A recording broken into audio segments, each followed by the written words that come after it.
Finally today, we meet a photographer who captures images of Detroit's historic architecture from a different perspective. In this Detroit Performs report, Brian Day shows how he uses aerial photography to tell Detroit's story. Take a look.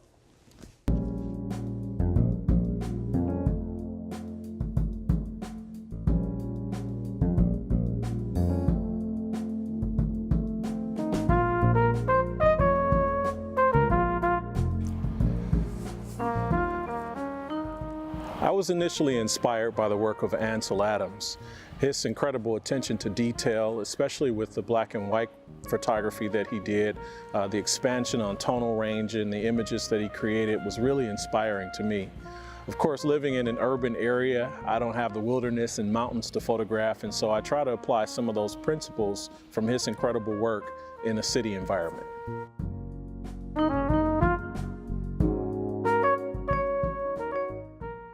The building behind me was designed by world-famous architect Mies van der Rohe. Detroit has an incredible history of architecture with gentlemen like Albert Kahn and many others who designed such iconic buildings here in Detroit that have been replicated around the world and have inspired many other works. And so I've tried to capture some of that work right here in Detroit. I prefer black and white photography because color photography is so pervasive, obviously, in the world today. And there are so many images that can be lost as a result of distractions due to color. So I like to eliminate those distractions and really focus on the quality of the composition, the tonal range, and the subject matter within the frame. And black and white allows me to do that.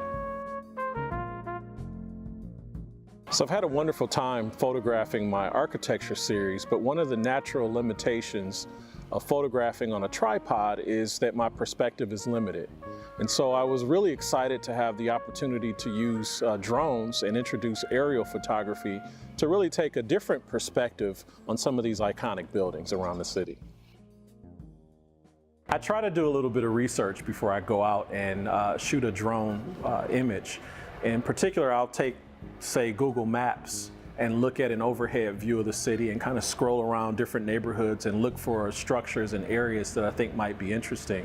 And then I try to think of the time of day that it might make sense to go where the light is best so that I can get the composition that I think I may want.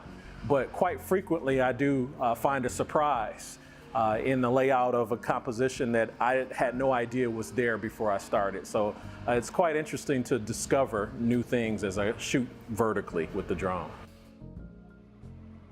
One of my favorite photographers, Garry Winogrand, who was a famous street photographer, often referred to his images as a problem and solving a problem. And I think that that's even more relevant today when there are so many photographers shooting the same things that it certainly is a challenge to look for a composition, to look for an image that perhaps hasn't been done 100 times before and that hasn't been sort of worn down and desensitized viewers to it. So I do think of my photography and compositions that I look for as a problem, as a challenge. How do I look at this in a new way and maybe present it in a certain way that's more interesting than I have in the past? I like to bring out the nuance of the subject that I'm photographing, but also apply some of my creative thought on the image as well. So I try to stay in between a range where the image has some interpretation, but that it's not lost, the subject is not lost in the frame. So I love drone photography, I love architecture photography, but street photography is a completely different challenge. You can't control any of the variables and factors on the street other than when you press the shutter. And so that's something that I'll always continue to do no matter what other projects I get involved in.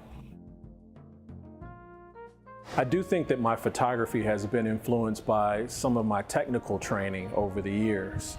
I've been involved in photography for about 9 years now, but throughout the course of my work career, I've been trained in physics and computers and things like that. So I think that the thinking around precision with respect to my job has influenced the thinking around precision with my photography as well. And maybe some of that comes across in the compositions and the structures and the way that I see things with respect to my images.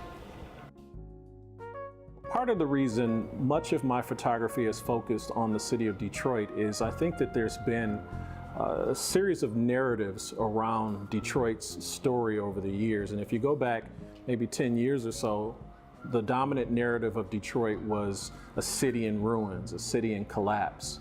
And today, in many conversations, the narrative is on the other extreme, that Detroit is just this awesome city and it's completely come back and it's great for everyone.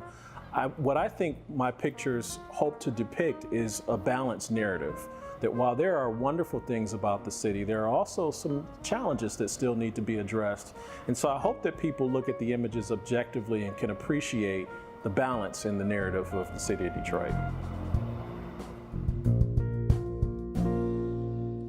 Great visual story about the city that we all live in.